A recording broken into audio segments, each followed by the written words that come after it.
नमस्कार साथियों, daffodil coaching classes के यूट्यूब प्लेटफॉर्म पर आपका एक बार पुनः हार्दिक स्वागत है। मनोविज्ञान की कड़ी में हमने बाल विकास की दो अवस्थाएं, गर्भावस्था और शेषावस्था को पढ़ा है। शेषावस्था की जो एज के बारे में कुछ कंफ्यूजन था कि 5 साल माने या 6 साल माने, तो अपने को ये ध्यान रखना है कि अगर 5 और 6 के अंदर एक चॉइस करनी पड़े तो अपने को 6 पहले से ही करना है। शेषावस्था जो होती है वो 6 साल से होती है। इसका एक प्रमाण ये भी है कि विद्यालय काल को बाल्यकाल माना जाता है। बाल्यकाल 6 से 14 तक आरटी ने माना है, जिसमें 6 से लेकर 14 साल तक शिक्षा फ्री है। इसका मतलब ये हुआ कि शेषावस्था 6 से पहले तक का है, यानी कि 5वीं साल पूरी होने तक, तो 6 साल हो जाएगा। अब अपन दूसरी अवस्था आरंभ करते हैं, जिसे बोलेंगे बाल्यावस्था। और बाल्यावस्था जो होगी वो 6 से लेकर 12 वर्ष तक होगी। तो बाल्यावस्था कहो या बाल्यकाल कहो, एक ही बात है। बाल्यकाल की कुछ बातों के बारे में अध्ययन करेंगे। तो सबसे पहले तो ये ध्यान रखें कि बालक जो है वो बालक शुरुआत के अंदर विद्यालय की अवस्था से गुजरता है, तो इसे बोलेंगे विद्यालय काल। बाल्यावस्था को सबसे महत्वपूर्ण जो समय है वो समय विद्यालय में रहता है, इसलिए उस अवस्था का सबसे पहला पॉइंट क्या हो जाएगा, इसे बोलेंगे विद्यालय काल, या इसको बोल देंगे स्कूल एज। और स्कूल ही उसका प्रारंभिक शिक्षा का काल है, इसलिए इसको बोलेंगे प्रारंभिक शिक्षा की आयु, प्रारंभिक विद्यालय की आयु, प्रारंभिक विद्यालय की आयु। अब कई जगह ये कंफ्यूजन रहता है कि प्रारंभिक विद्यालय की आयु शेषावस्था भी हो सकती है, लेकिन ध्यान रखना प्रारंभ में विद्यालय पहली क्लास में जाएगा, और पहली क्लास में जाएगा तो वो 6 साल का होगा तब जाएगा, यानी कि वो बाल्य अवस्था में होगा तब जाएगा। तो प्रारंभिक विद्यालय की आयु कहो या विद्यालय का काल कहो या स्कूल एज कहो, वो कौन सी अवस्था होगी, बाल्य अवस्था होगी। जब हमने ये पढ़ा था कि बच्चे के अंदर नींव जो है वो शेष अवस्था में रखी जाती है, तो नींव के बाद अब दीवार का क्या करना पड़ेगा, निर्माण करना पड़ेगा। ध्यान रखना, नींव हमेशा रखी जाती है, नींव का कभी निर्माण नहीं होता, नींव रखना होता है, और दीवार का क्या होता है, निर्माण होता है। जैसे आपने संस्कार दिए, उस संस्कारों को लेकर के बच्चा स्कूल में जाता है, क्लासरूम में बैठता है, अध्यापकों के साथ वार्तालाप करता है, कन्विंस करता है, और वहां उसके बाद जैसे संस्कार उसको मिले होंगे उसी हिसाब से उसके जीवन का निर्माण आरंभ होगा। उसमें बदलाव करना है या उसी को आगे बढ़ाना है, उसमें क्या होगा, निर्माण होगा। इसका मतलब जीवन का कौन सा काल हो जाएगा, जीवन का निर्माण काल।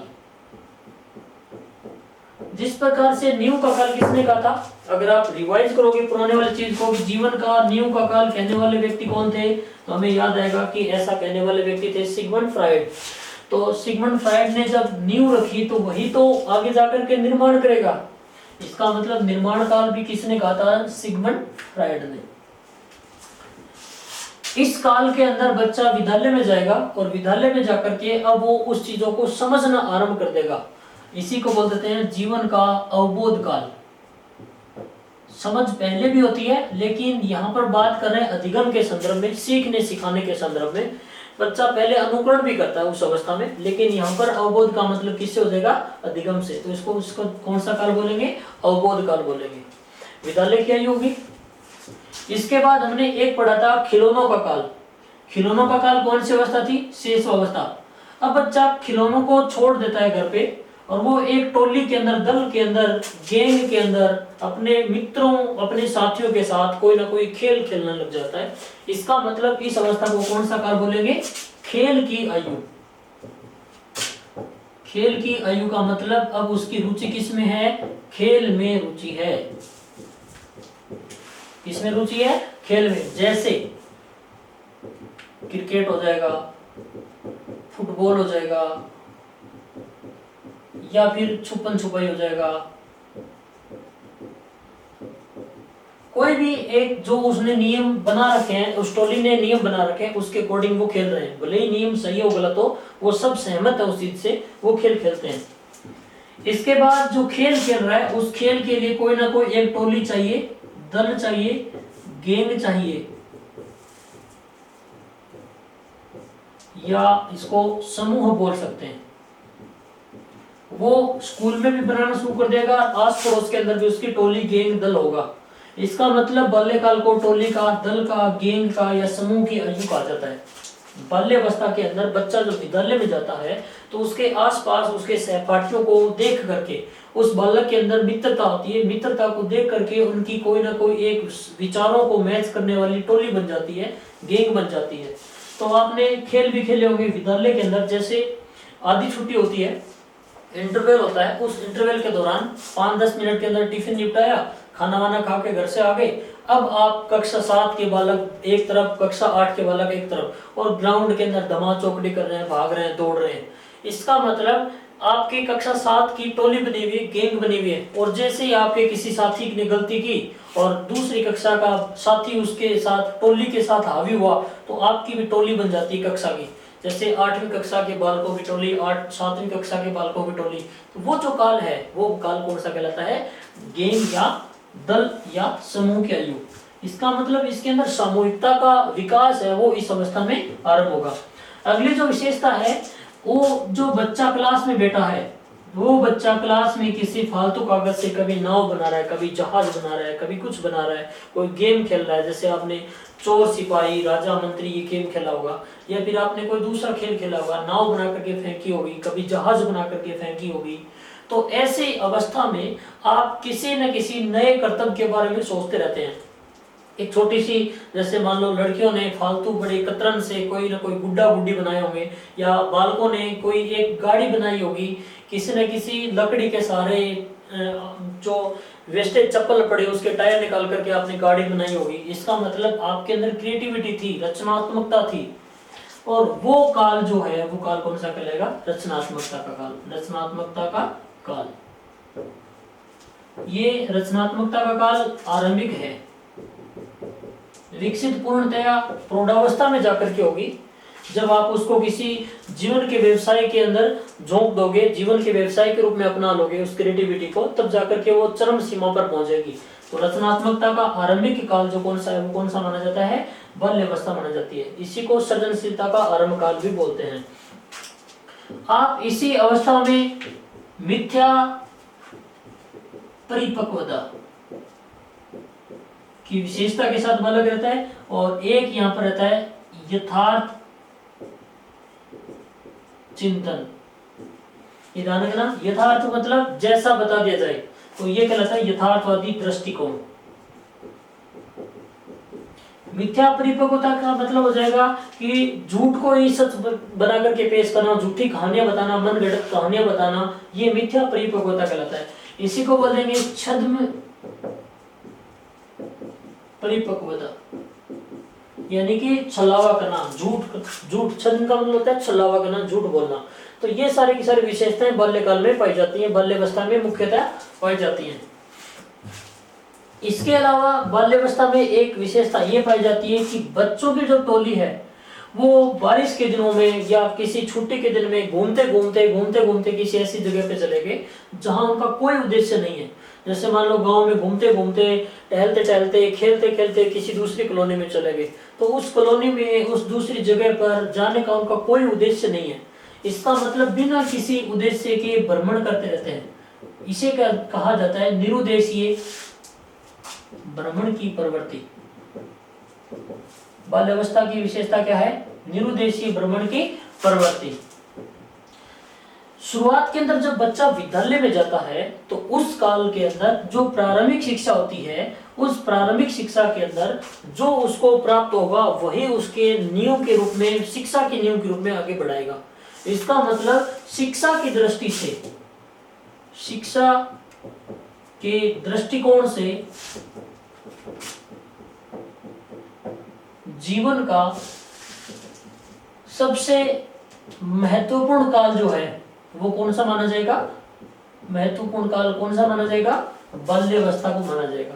ध्यान रखना, जीवन का सबसे महत्वपूर्ण काल, संस्कारों की दृष्टि से अगर बात करें या सीधा नाम आ जाए कि जीवन का सबसे महत्वपूर्ण काल कौन सा है, तो वो आएगा शैशवावस्था। लेकिन यहाँ पर नाम दे दिया गया शिक्षा की दृष्टि से सबसे महत्वपूर्ण काल, तो शिक्षा की दृष्टि से जीवन का सबसे महत्वपूर्ण काल कौन सा होगा, वो होगा बाल्यावस्था। क्योंकि शिक्षा कौन सी अवस्था में आरंभ कर रहा है, बाल्यावस्था में। और बाल्यावस्था में शुरुआत की पहली, दूसरी, तीसरी, चौथी से लेकर 8वीं तक क्लास की अगर पढ़ाई वो बिना किसी उद्देश्य के ही ऐसी पूरी कर दे, इसका मतलब वो बालक आगे जाकर के अपनी नींव को कमजोर करके फिर आगे बढ़ने की कोशिश कर रहा है। तो अगर जीवन के अंदर शुरुआत में शिक्षा अच्छी होगी तो आगे जाकर के फायदा देगी, और कमजोर होगी तो वो नुकसान देगी। तो शिक्षा के लिए सबसे महत्वपूर्ण काल कौन सा हुआ, बाल्यावस्था हुआ। तो शिक्षा की दृष्टि से सबसे महत्वपूर्ण काल कौन सा हो जाएगा, बाल्यकाल। बाल्यकाल के इस शिक्षा के महत्वपूर्ण काल को कहने वाले जो व्यक्ति थे वो थे बी जोन्स, और एक व्यक्ति का नाम है सिम्पसन।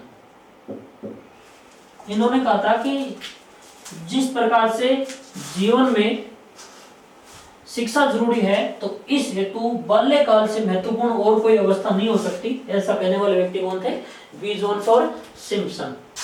इस अवस्था में आपने किसी न किसी कंचों का, किसी न किसी खेल की वस्तु का, ताश के पत्तों का, माचिस के कागज का कहीं ना कहीं कोई ना कोई कलेक्शन किया हुआ। जैसे किसी को क्रिकेट के खिलाड़ियों के फोटो कलेक्ट करने का शौक है। छोटी छोटी बालिकाएं जो थी उनको जैसे किसी मोर की या किसी न किसी एक ऐसे तोते की, किसी पक्षी की पंख को किताब के अंदर रखने का शौक था, जिसको हमने कहा था कि विद्या विद्या। इसका मतलब हमें इस अवस्था में किस चीज का प्रवृत्ति पाई जाती है, संग्रह की। संग्रह का मतलब होता है किसी चीज को इकट्ठा करना, और इकट्ठा करने का दूसरा नाम क्या दे दिया, संचयी प्रवृत्ति पाई जाती है। तो संग्रह या संचयी प्रवृत्ति का काल जो है वो कौन सा काल कहलाता है, बाल्यकाल। ज्यादा नहीं तो ये विशेषता हम सब में पाई जाती है कि हमारे पास जो ड्राइंग बॉक्स होता था, उस ड्राइंग बॉक्स में जो रिफिल खाली हो जाती थी, उस खाली रिफिल को भी हम ड्राइंग बॉक्स में रखते थे। हमें ये अच्छा लगता था कि मैंने 10 जो वो रिफिल है वो खाली कर दी, मेरे पास पेन है, पेंसिल है, वो इकट्ठा करने का शौक था। या पुरानी कॉपियां हैं जो भर गई उसको भी साथ में बैग में लटका करके बड़े बड़े बैग को साथ में लाने का शौक था। घर के अंदर कोई भी जिस प्रकार की किसी भी प्रकार की खेल की वस्तु है, बॉल है, बल्ला है, या फिर गुड्डा गुड्डी का खेल है, उसके लिए कतरन है, उन सभी को इकट्ठा करने का शौक जिस अवस्था में था, एकत्रित करने का शौक जिस अवस्था में था, वो अवस्था थी बाल्यावस्था। और ये जो प्रवृत्ति है ये संग्रह का या संचय काल कहलाता है। इस प्रकार से आपने देखा कि बाल्यकाल के अंदर जो विशेषताएं थी, उन विशेषताओं के अंदर हमारे जो स्कूल के अंदर आदतें थी, उन्हीं आदतों में से सारी की सारी बातें आ रही। इन्हीं आदतों में एक और इसी कड़ी में चोरी करना या झूठ बोलना। जैसे मान लो बच्चा स्कूल में गया, स्कूल के अंदर पड़ोसी की ड्राइंग बॉक्स देखी, पड़ोसी के साथ उसने जब खाना खाया तो खाना खाते समय वार्तालाप हुई, जान पहचान हुई, जान पहचान के बाद एक दूसरे की वस्तुओं को उन्होंने आदान प्रदान करना शुरू कर दिया। तो देखा कि इसके पास 4 पेन है, 5 पेन है, मेरे पास एक ही पेन है, तो उसने धीरे से उस पेन को अपने चुरा लिया या दोस्त से मांग करके ले लिया।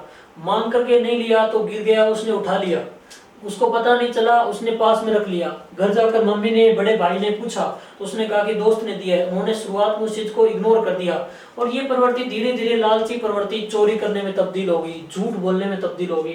तो चोरी करना और झूठ बोलना किस काल में आरंभ होता है, तो उत्तर होगा बाल्यकाल। और ये अपराध प्रवृत्ति के रूप में थोड़ा सा और आगे जब बढ़ेगा वो किशोर अवस्था हो जाएगी, जो कि बाल अपराधी के रूप में हो जाएगा। इसी अवस्था में भाई बहनों में क्या होता है, झगड़ा होता है। भाई बहनों में झगड़े की जो अवस्था है वो कौन सी कहलाती है, बाल्यावस्था। एक दूसरे की बालों को नोचेंगे, चोटी पकड़ेंगे, एक दूसरे को चोटी पकड़ पकड़ के हिलाएंगे, और वो भाई बहन आपस में झगड़ेंगे। भाई बहनों में झगड़े की अवस्था है वो कौन सी है, बाल्यावस्था। इसे बोल देते हैं सामाजिक प्रतिद्वंदात्मक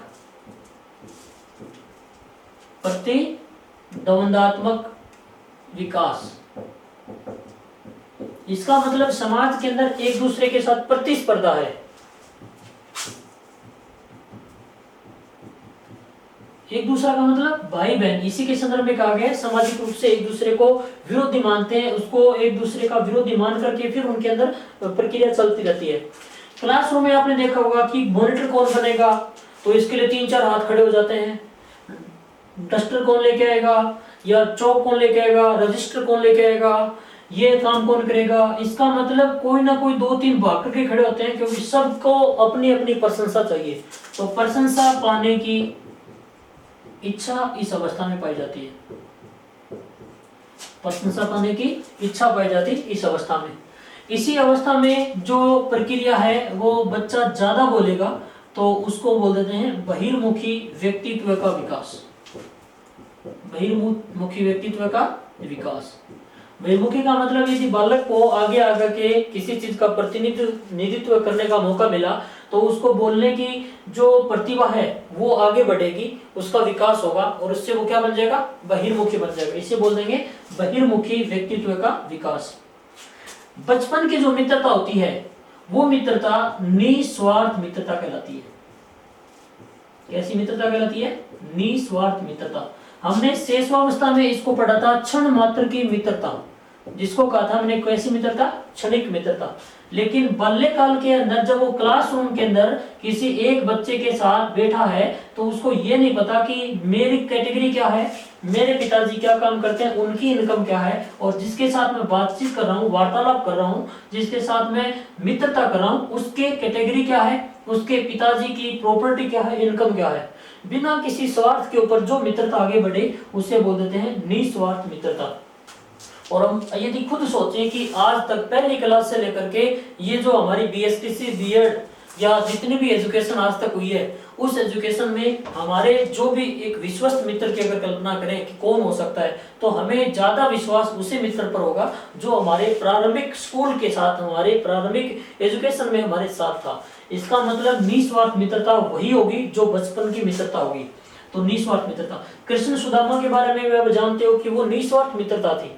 तो निस्वार्थ मित्रता आप देखोगे तो साथ में बचपन के मित्र थे, बाद में वो बिछुड़ गए थे और एक समय के बाद जब वो वापस मिले तो वो निस्वार्थ मित्रता होने के कारण वापस एक दूसरे के प्रति अपनी मित्रता को जाहिर करते हुए खुश हुए थे। तो वो काल कौन सा कहलाता है, निस्वार्थ मित्रता का। एक तो सबसे इंपॉर्टेंट चीज है कि इस काल के अंदर या इस अवस्था के अंदर एक विशेषता ये पाई जाती है कि बालक जो है वो बालक के साथ मित्रता करेगा और बालिका जो है वो बालिका के साथ मित्रता करेगी। क्यों करेगी, क्योंकि इनके अंदर समलिंगी या समलिंगीय मित्रता की भावना पाई जाती है, मित्रता की प्रवृत्ति पाई जाती है। क्योंकि यहाँ पर ये देखोगे कि बाल्यकाल के अंदर जब आप सिगमंड फ्रॉइड का मनोलिंगी सिद्धांत पढ़ोगे तो उसमें आपको देखोगे कि बाल्यावस्था के अंदर जो काम प्रवृत्ति होती है वो काम प्रवृत्ति शरीर के किसी भी भाग में विद्यमान नहीं रहती, क्योंकि वो रचनात्मकता में, क्रियात्मकता में, अन्य किसी कार्यों में, खेल कूद में, भागदौड़ में, अन्य गतिविधियों में कन्वर्ट हो जाती है और इसे विधायकता कहा गया है। जब लैंगिक प्रवृत्ति अन्य किसी कार्यों में, अन्य किसी ऊर्जा में कन्वर्ट हो जाए तो वो वहां पर नेतृत्व कर रही है, तो वो विधायकता कहलाती है। इसका मतलब ये हो गया कि बालक जो है उसकी मित्रता बालक के साथ, बालक की मित्रता बालक के साथ और बालिका की मित्रता बालिका के साथ। यहां तक भी आप देखोगे कि क्लासरूम के अंदर यदि लड़कियां एक पक्ष में, लड़के एक पक्ष में, तो उसका कारण यही है शुरुआती कक्षाओं के अंदर कि बालक अपने वर्ग के साथ बना रहना चाहता है, बालिका अपने वर्ग के साथ बनी रहनी चाहती है। तो समलिंगी, समलिंगी का मतलब हो जाएगा कि बालक बालक और बालिका बालिका। समलिंगी मित्रता की पहचान किस अवस्था की है, तो उत्तर होगा बाल्यावस्था की। ध्यान रखना, शेष अवस्था में समलिंगी और विषमलिंगी ये दोनों ही चीजें उसके लिए उसको मालूम नहीं है, इसलिए वो केवल शिशु जो छोटे छोटे बच्चे हैं उनके साथ, अन्य शिशुओं के साथ, अकेले समूह के साथ मित्रता रख सकता है और रखता भी है। लेकिन ये जो बालक है, ये बालक केवल समलिंगी के साथ मित्रता रखेगा, लेकिन आयु वर्ग इसका कुछ भी हो सकता है। जैसे एक घर में बच्चा है, उसका नाना जी आया तो भी वो कहेगा कि नाना मेरो भाई लो है, नाना मेरा दोस्त है, तो उसके साथ खाना खाएगा। मामा आया तो मामा मेरा दोस्त है। चाचा जी आए किसी दूर गांव से, किसी दूसरे शहर से, तो चाचा मेरा दोस्त है। नानी आई तो बालिका कहेगी कि मेरी दोस्त है। मामी जी आई तो मेरी दोस्त है। चाची जी आई तो मेरी दोस्त है। लेकिन ध्यान रखना, अपनी ही कैटेगरी से, जैसे बालिका स्त्रीलिंग है तो स्त्रीलिंग वर्ग से, और बालक पुरुष है, पुल्लिंग है, तो वो पुल्लिंग वर्ग से मित्रता रखेगा। और ये कहलाती है समलिंगी मित्रता की भावना। इस प्रकार से बाल्यकाल की कुछ विशेषताओं के बारे में हमने पढ़ा, और बाल्यकाल की इन विशेषताओं के बाद में हम पढ़ेंगे बाल्यावस्था की कुछ कोटेशन, कुछ परिभाषाओं के बारे में।